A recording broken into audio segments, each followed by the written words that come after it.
يا مركز النور فيك الإخاء وفيك المحبة فيك النقاء يا مركز النور فيك الإخاء وفيك المحبة فيك النقاء وفيك تجمع شمل الشباب فصرت بحق لهم ملتقى وفيك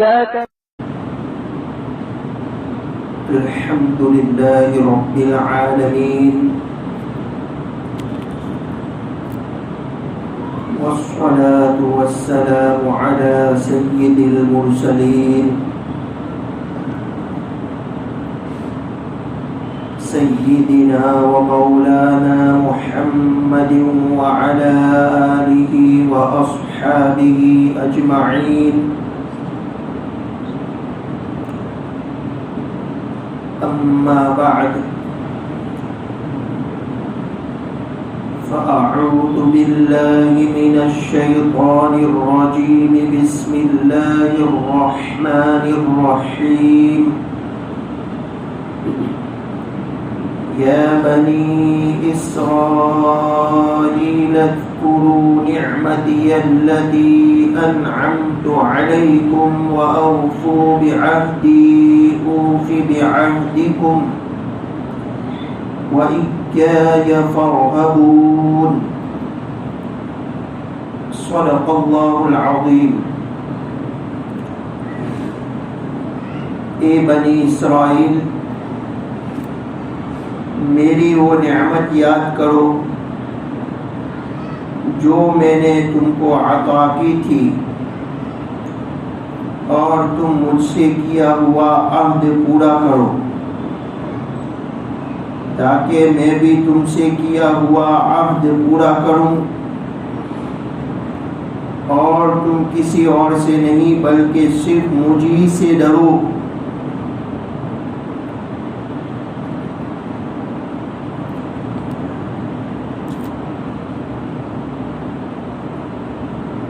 سورہ بقرہ کے جو 4 رکوع مکمل ہوئے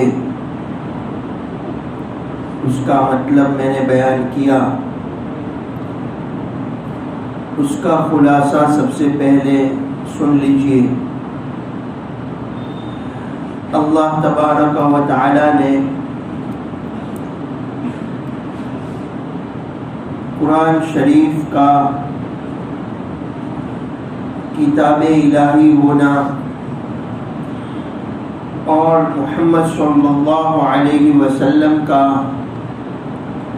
نبی برحق ہونا بیان کیا۔ توحید، رسالت اور قیامت کے دلائل بیان کیے گئے۔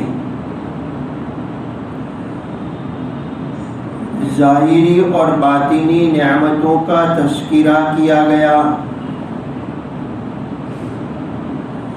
زمین اور آسمان کی پیدائش کا تذکرہ ہوا۔ اس کے بعد سیدنا آدم علی نبینا وعلیہ الصلاۃ والسلام کی پیدائش اور ابلیس کا قصہ بیان کیا گیا۔ اس کے بعد انسانوں کو حکم دیا گیا ہدایت خداوندی کی اتباع کا، اور یہ بھی بیان کر دیا گیا کہ جو ہدایت خداوندی کی اتباع کرے گا، پیروی کرے گا، اس کو جزا ملے گی، اچھا بدلہ ملے گا، اور جو اس کے خلاف کرے گا اس کو سزا ملے گی۔ اب یہ 5واں رکوع شروع ہو رہا ہے۔ اس میں بنی اسرائیل کا تذکرہ ہے، یعنی قوم یہود جو مدینہ اور اطراف میں آباد تھی۔ نبی اکرم صلی اللہ علیہ وسلم کے زمانے میں جو یہود مدینہ میں اور مدینہ کے اطراف میں آباد تھے، رہتے تھے،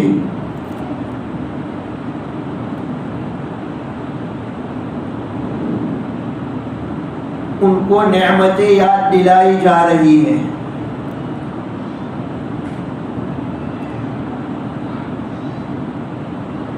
اللہ رب العالمین نے بنی اسرائیل پر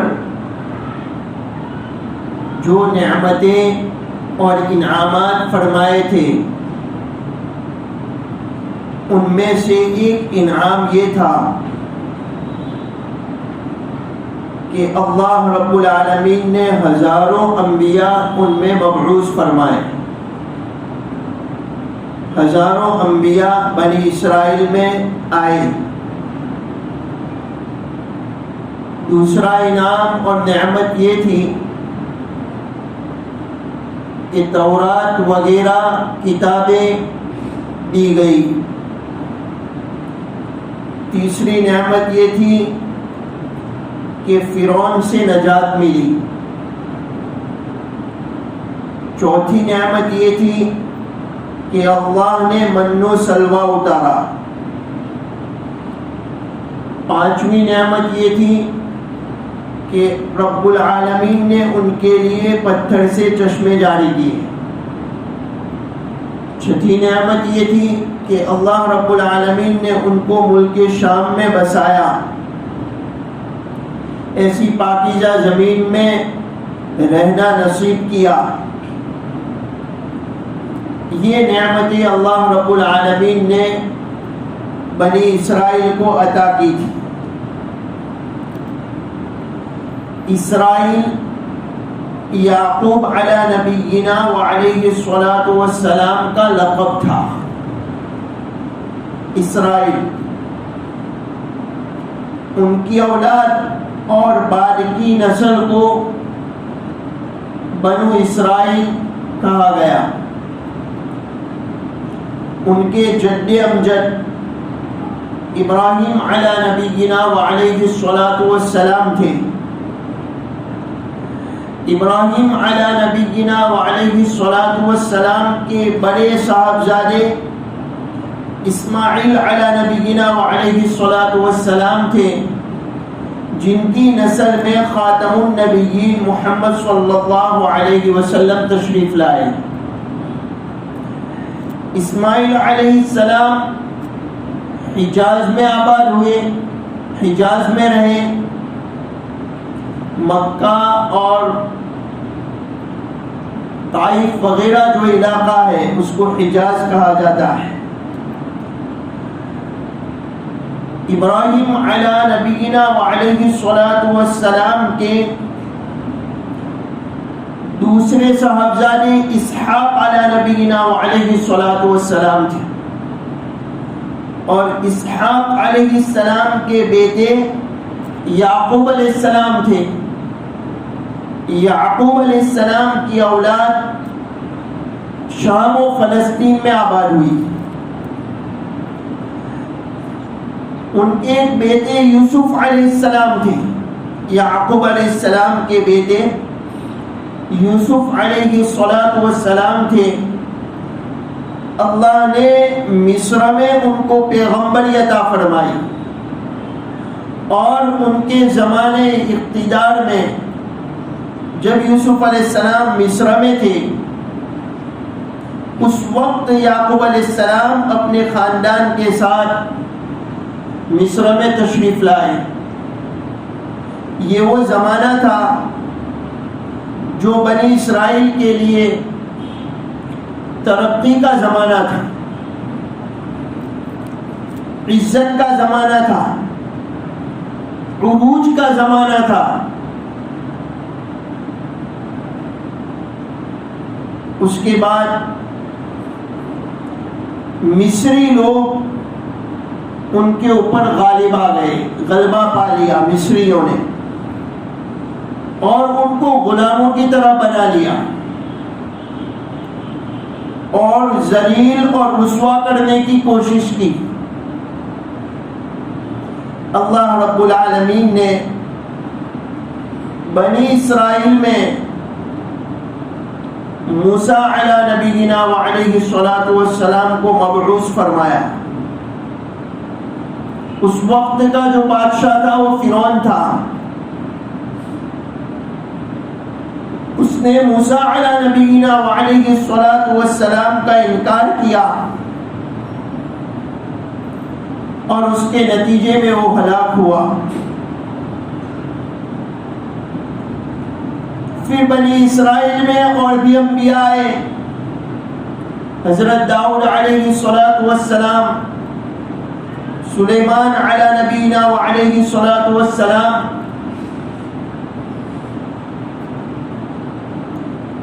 عزت کے دور کے بعد اللہ نے جو نعمتیں عطا فرمائی تھی، ان نعمتوں کی قدر جو کرنی چاہیے، اس قوم نے وہ قدر نہیں کی اور ان کے اندر خرابی پیدا ہو گئی، خرابی میں، فساد میں مبتلا ہو گئے. تو عزت کے بعد پھر وہ ان کو طرح طرح کے مسائل اور ہلاکت کا سامنا کرنا پڑا.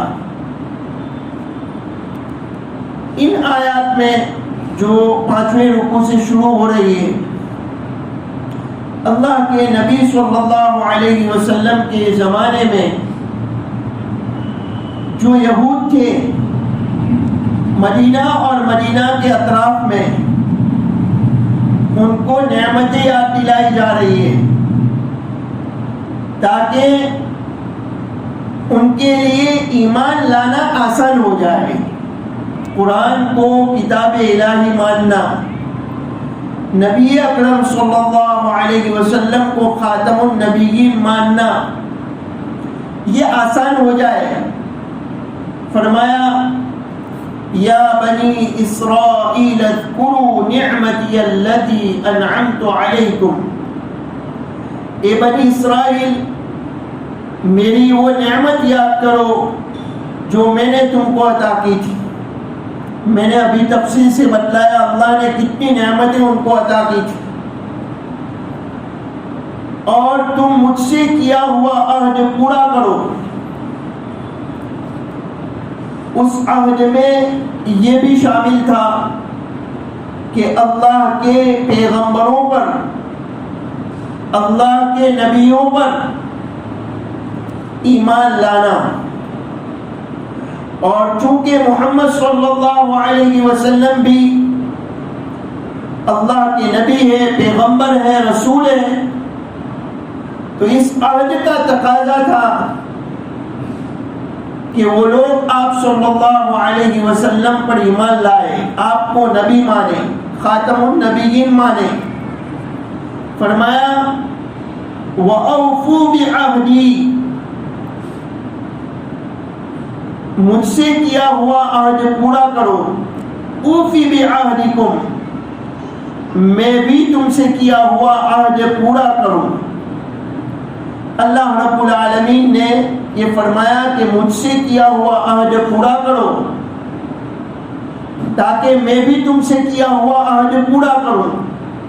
یعنی تم کو دنیا اور آخرت میں کامیاب کروں، تمہاری سیئات کو مٹا دوں اور تم کو جنت عطا کروں. بنی اسرائیل سے جو عہد ہوا تھا اس کا تذکرہ سورہ مائدہ میں ہے. وَلَقَدْ أَخَذَ اللَّهُ مِيثَاقَ بَنِي إِسْرَائِيلَ وَبَعَثْنَا مِنْهُمُ 12 نَقِيبًا وَقَالَ اللَّهُ إِنِّي مَعَكُمْ لئن أقمتم الصلاة وآتيتم الزكاة وآمنتم برسلي وعزرتموهم وأقرضتم الله قرضا حسنا لأكفرن عنكم سيئاتكم ولأدخلنكم جنات تجري من تحتها الأنهار. اللہ نے یہ فرمایا تھا کہ میں تمہاری سیئات کو مٹا دوں گا اور تم کو ایسے باغات میں داخل کروں گا جس کے نیچے سے نہریں بہتی. اگر تم عہد کو پورا کرو گے، فرمایا وَأَوْفُوا بِعَهْدِي أُوفِ بِعَهْدِكُمْ، تم مجھ سے کیا ہوا عہد پورا کرو تاکہ میں بھی تم سے کیا ہوا عہد پورا کروں. یعنی تمہارے گناہوں کو مٹا دوں، تمہیں جنت میں داخل کروں، دنیا اور آخرت میں کامیاب کروں. آگے فرمایا وَإِيَّايَ فَارْهَبُونَ، اور تم کسی اور سے نہیں بلکہ صرف مجھے سے ڈرو۔ ایمان لانے کی وجہ سے جو مفادات پر زد پڑتی ہے، دنیاوی مفادات، مال کا آنا بند ہو رہا ہے، مرتبے پر زد پڑنے کا ڈر لگتا ہے، تو اس کی فکر مت کرو، کیونکہ جو علماء یہود تھے ان کے پاس مرتبہ بھی تھا اور ان کو نذرانے اور مال بھی مل رہا تھا۔ ان کو ایک خیال پیدا ہوتا تھا کہ اگر ہم ایمان لے آئیں گے، قرآن کو مان لیں گے، محمد صلی اللہ علیہ وسلم کو نبی برحق مان لیں گے، تو ہمارے مفادات پر زد پڑے گی، ہمارے نذرانے بند ہو جائیں گے، مال کا آنا بند ہو جائے گا، ہماری سرداری باقی نہیں رہے گی، ہمارا عہدہ باقی نہیں رہے گا۔ فرمایا وَإِيَّايَ فَارْهَبُونَ، کسی اور سے نہیں صرف مجھے سے ڈرو۔ یہ مفادات پر زد پڑتی ہے تو اس کی فکر مت کرو، لیکن اللہ کے احکام کی خلاف ورزی مت کرو۔ یہ ایک آیت جو میں نے اس کا مطلب سمجھایا، 5ویں رکوع کی پہلی آیت، اس میں ایک تعلیم تو ہمارے لیے یہ ہے کہ ہم اللہ کی نعمتوں کو یاد رکھیں۔ دوسری تعلیم یہ ہے کہ ہم نے جو عہد کیا ہے اس کو پورا کریں۔ ایک تو عالم ارواح میں ہم نے عہد کیا کہ اللہ آپ ہی کو رب مانیں گے، اور دنیا میں اس زندگی میں بھی کلمہ پڑھ کر ہم نے عہد کیا ہے، لا الہ الا اللہ محمد رسول اللہ پڑھ کر یہ عہد کیا ہے کہ اللہ آپ کی اطاعت کریں گے اور محمد صلی اللہ علیہ وسلم کی سنتوں پر عمل کریں گے۔ تو دوسری تعلیم یہ ہے کہ ہم بھی اپنے کیے ہوئے عہد کو پورا کریں، اور تیسری تعلیم یہ ہے کہ ہم اللہ ہی سے ڈریں، جو نفع اور نقصان کے مالک ہیں، اللہ ہی سے ڈریں۔ کسی مخلوق کو خوش کرنے کے لیے اللہ کو ناراض نہ کریں، اللہ ہی سے ڈریں۔ دنیاوی مفادات پر زد پڑتی ہو تو وہ زد اس کی فکر نہ کرے، لیکن اللہ کے احکام کی خلاف ورزی نہ کرے۔ اگر شیطان اور نفس ہمیں یہ سمجھا رہا ہے کہ تو اس حکم پر عمل کرے گا تو دنیاوی نفع جو مل رہا ہے وہ ملنا بند ہو جائے گا، تیرے دھندے میں کمی آ جائے گی، تیری عزت میں کمی آ جائے گی۔ ہو سکتا ہے شیطان یہ سمجھائے تیرے بڑے پن میں، مال مرتبے میں، عہدے میں کمی آ جائے گی۔ یہ جتنے بھی مفادات ہیں اس پر زد پڑے، اس کی فکر نہ کرے، لیکن اللہ کے احکام کی خلاف ورزی نہ ہونی چاہیے۔ یہ 3 تعلیم ہے ایک آیت میں۔ پہلی تعلیم کہ اللہ کے انعامات کو، جو اللہ نے نعمت عطا فرمائی اس کو یاد رکھے۔ جب انسان اس کی طرف توجہ کرے گا تو اللہ کا شکر ادا کرے گا۔ دوسری تعلیم کہ جو عہد کیا ہے اس کو پورا کرے، اور تیسری تعلیم صرف اور صرف اللہ سے ڈرے، مفادات پر زد پڑے اس کی فکر نہ کرے، لیکن اللہ کے احکام کی خلاف ورزی نہ کرے۔ اب یہاں پر آیت کا میں نے مطلب تو سمجھا دیا،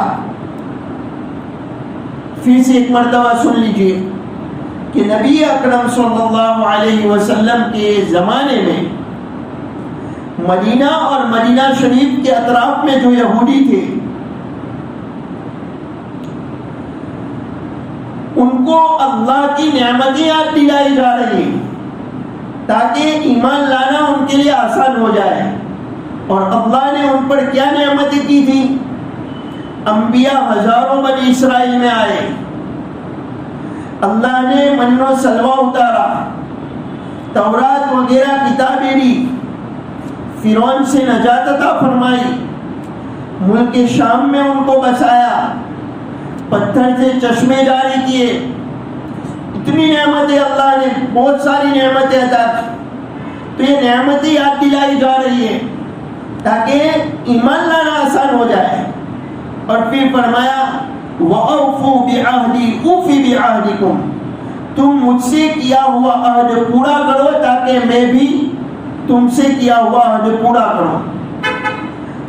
اس عہد میں یہ بھی شامل تھا کہ اللہ کے نبیوں پر ایمان لانا، اور محمد صلی اللہ علیہ وسلم بھی اللہ کے نبی، پیغمبر اور رسول ہے. اس کا تقاضا، عہد کا تقاضا یہ تھا کہ وہ آپ صلی اللہ علیہ وسلم کو نبی برحق مانے، خاتم النبیین مانے، قرآن شریف کو کتاب الہی مانے. اگر اس عہد کو تم پورا کرو گے تو اللہ فرماتے ہیں اوفی بعہدکم، میں تمہارے گناہوں کو معاف کر دوں گا، تمہیں باغات میں داخل کروں گا، دنیا اور آخرت میں کامیاب کروں گا. وَإِيَّايَ فَارْهَبُونِ، اور کسی اور سے نہیں، صرف مجھے سے ڈرو.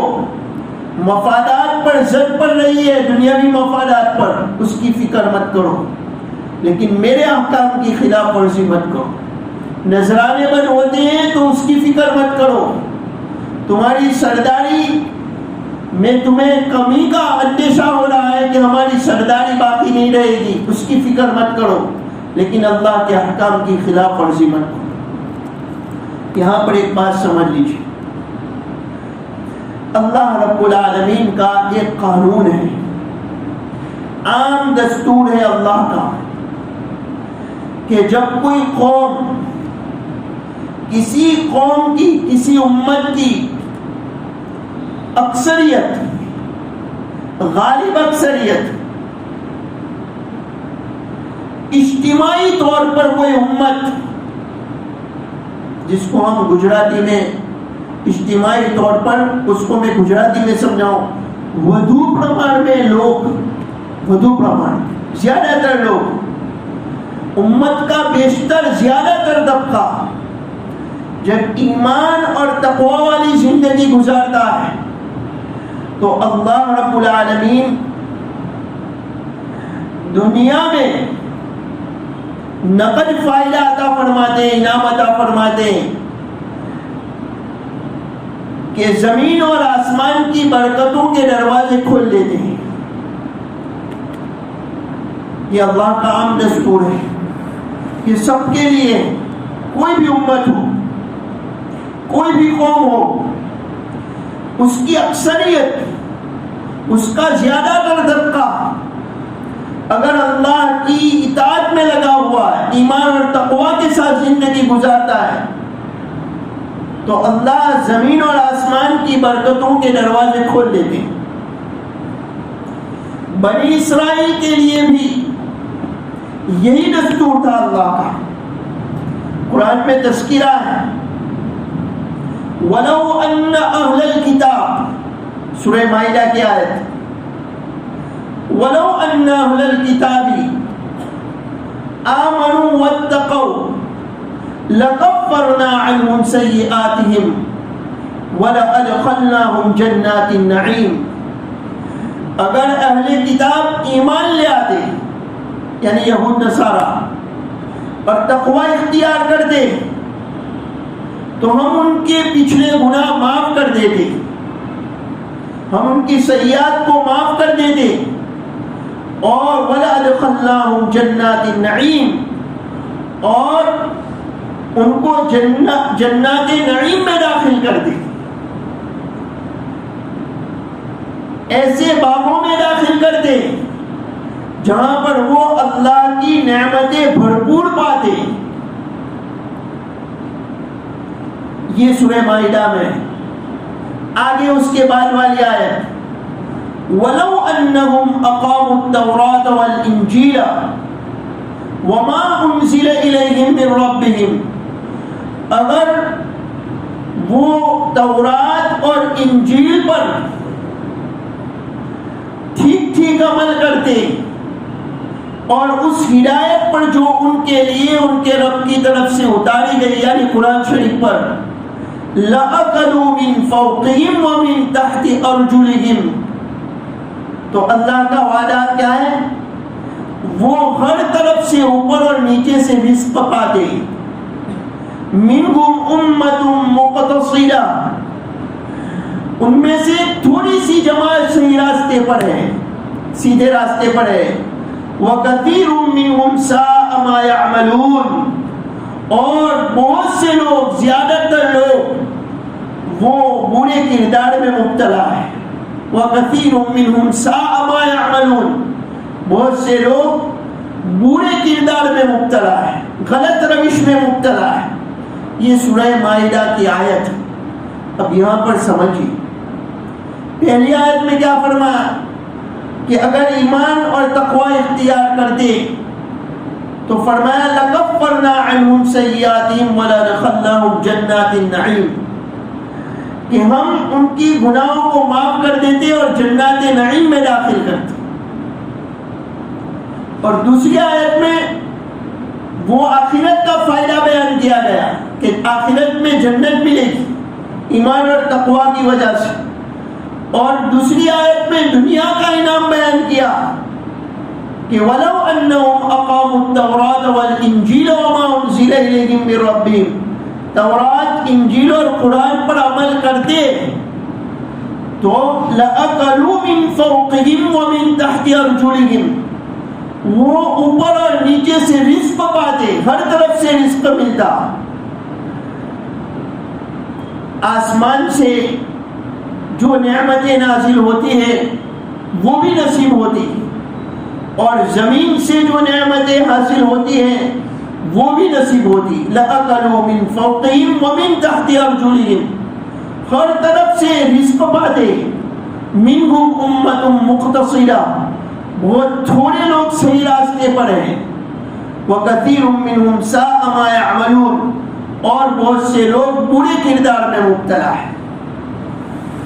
یہ دستور تمام لوگوں کے لیے، تمام امتوں کے لیے. اللہ نے سورہ اعراف میں قوم ہود، قوم لوط، قوم صالح، قوم شعیب، ان کا حال بیان کیا، اور حال بیان کرنے کے بعد فرمایا وَلَوْ أَنَّ أَهْلَ الْقُرَىٰ آمَنُوا وَاتَّقَوْا لَفَتَحْنَا عَلَيْهِمْ بَرَكَاتٍ مِّنَ السَّمَاءِ وَالْأَرْضِ، اگر یہ بستیوں والے ایمان لے آتے اور تقوی اختیار کرتے تو ہم زمین اور آسمان کے دروازے کھول، برکتوں کے، زمین لَفَتَحْنَا عَلَيْهِمْ بَرَكَاتٍ مِّنَ السَّمَاءِ وَالْأَرْضِ، زمین اور آسمان کی برکتوں کے دروازے کھول لیتے. یہ اللہ نے سورہ اعراف میں بیان کیا کہ اگر یہ ان کے پہلے تو ان کا حال بیان کیا کہ انہوں نے کفر کیا، نافرمانی کی، اس کے بعد یہ بیان کیا گیا کہ اگر یہ بستیوں والے ایمان لاتے اور تقوی اختیار کرتے لَفَتَحْنَا عَلَيْهِمْ بَرَكَاتٍ مِّنَ السَّمَاءِ وَالْأَرْضِ، تو آسمان اور زمین کی برکتوں کے دروازے کھول لیے جاتے، ہم کھول لیتے. اس امت کے لیے بھی یہی دستور ہے. جب تک اس امت کی اکثریت ایمان اور تقوی پر تھی، اکثریت اجتماعی طور پر، اکا دکا آدمی نہیں، اجتماعی طور پر یہ امت ایمان اور تقوی پر تھی، تو اللہ رب العالمین نے زمین اور آسمان کی برکتوں کے دروازے کھول لیے تھے. امام احمد ابن حنبل رحمۃ اللہ علیہ فرماتے ہیں میں نے ایسا کھجور دیکھا ہے جو بس میں نے ایسا گیہوں دیکھا ہے جو بصرہ کے کھجور کی جو گتلی ہوتی ہے اس کے برابر تھا، گیہوں کا دانہ. امام احمد ابن حنبل رحمۃ اللہ علیہ فرماتے ہیں میں نے ایسا گیہوں کا دانہ دیکھا ہے جو بصرہ کے کھجور کی گتلی کے برابر تھا. یہ برکتیں تھی جب امت کی اکثریت اجتماعی طور پر امت ایمان اور تقوی پر تھی تو اللہ نے برکتیں عطا فرمائی تھی، ہر طرف سے برکتیں تھیں۔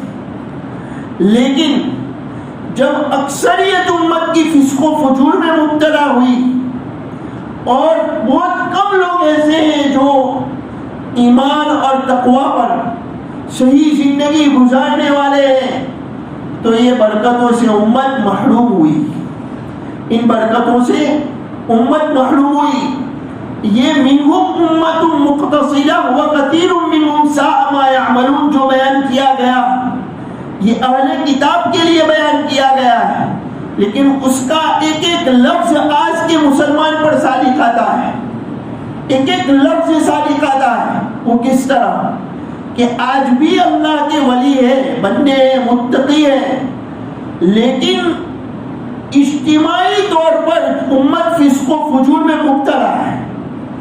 ایسے لوگ آج بھی ہیں جو متقی ہیں، لیکن ان کی تعداد جو فسق و فجور میں لوگ مبتلا ہے ان کے مقابلے میں تھوڑی ہے۔ بنی اسرائیل کے لیے کہا گیا کہ منہم امت مقتصدہ، بہت تھوڑی جماعت ایسی ہے جو صحیح راستے پر ہے۔ آج بھی اس امت کا حال یہ ہو گیا ہے کہ تھوڑی جماعت تو ایسی ہے ہر جگہ پر جو تقوی پر، ایمان پر، اللہ کے احکام پر قائم ہے، لیکن اکثریت فسق و فجور میں مبتلا ہو چکی ہے۔